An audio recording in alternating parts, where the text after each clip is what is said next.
Hey, what's up, guys? It's JJ Views Music here, back again with another reviewing album series. Today, it's been a little while since I've done this, but today, or should say tonight, because it's dark outside.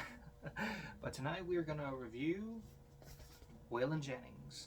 To tell you all the truth, I never owned a Waylon Jennings album before. This is my first time. I got this at a flea market called the Indoor Foley Flea Market. I also saw another Waylon Jennings album called This Time. It's a good song. But when I saw this album, I'm like, man, I need to get this. I never had Waylon before. But when I put on this album, I was not disappointed. This album actually came out in 1973. This was the first album, not the first album, but one of the first albums that Waylon got to record and do his own way.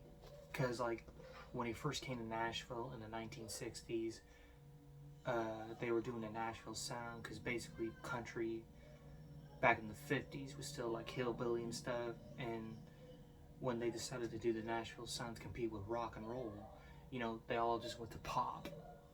Like they would, like, take out the hillbilly music and just like make you sing like a crooner. Yeah, like just sing like a crooner. But anyway, finally, when Waylon asked, to be re-signed to RCA and have $2,500,000, they said, "Nah, we're gonna give you like $5,000."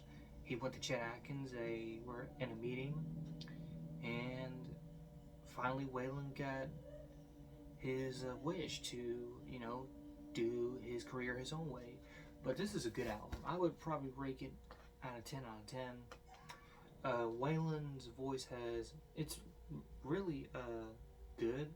There's songs on here like Lonesome, Honor and Me, Freeborn, Freedom to Stay, Lay It Down, Gone to Denver, and these are just good songs in my mind, because there's just like a lot of great songs. I love the background, of Waylon like just looking at his guitar. I also love the photograph of him, just like staring at somebody. This is what I really love about the 70s albums. They were really creative. They did different things. I love the way that they did Waylon's name, like very big, very colorful stuff. I like the blackness of the album. They're very good. I'll give all these songs 10 out of 10 because they're all different. They don't come in the same key. They do it in different keys. And I just love these songs. I love these songs. I think one of my favorites off of this album would be probably Good Time Charlie's Got the Blues, the Chris Christopherson song, Me and Bobby McGee, or Sandy's, I'm trying to read this right, y'all, Sins Her Best. I like that song. But anyway, yeah, this is I would rate this 10 out of 10, and this is one of my favorite Waylon Jennings songs. And I don't know if I ever showed y'all my Don McLean's albums, but hold on, because I bought one not too long ago. Hold on, here it is. Don McLean, Chain Lightning. This album was released in 1978, and like in the 70s, like the disco happened, and like it was just, there's just something about disco people didn't like back in the day. A lot of people did like disco, or a lot of people didn't like disco, but anyway, Don McLean was off the charts when like disco came in the mid 70s. His star faded, but in the late 70s, no, I don't think it was in the late 70s, but a few of these songs on this album put Don back on the American charts. One called Crying, the Roy Orbison song. There's a lot of songs that I like, and some of these songs are covers, like, hold on y'all, sorry. There we go. Crying, Your Cheating Heart, Since I Don't Have You, It Doesn't Matter Anymore, and great songs. Don's voice is very high because he's a tenor. He sings great. I think one of my favorite songs that he sings is probably Crying or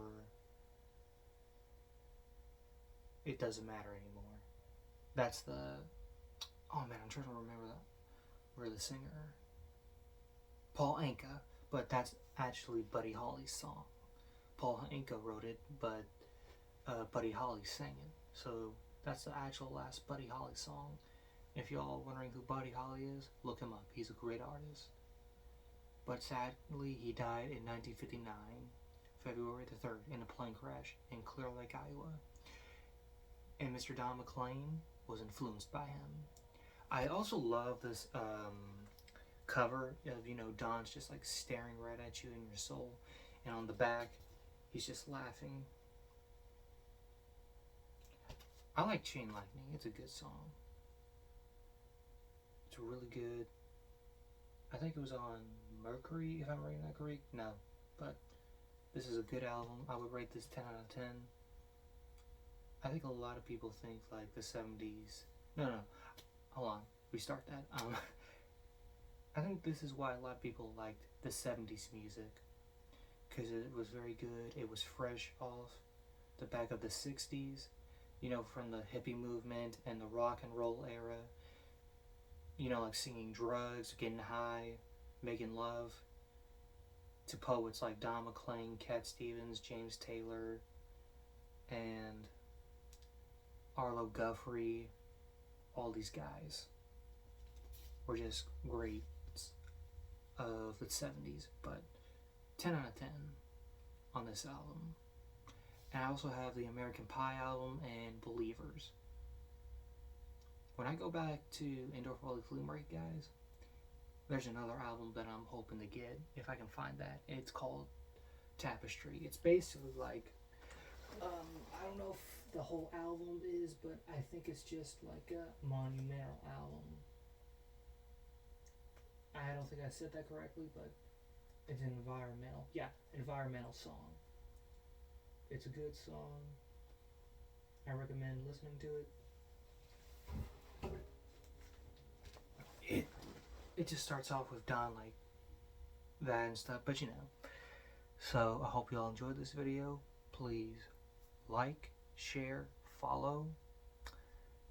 Y'all have a good day and peace out.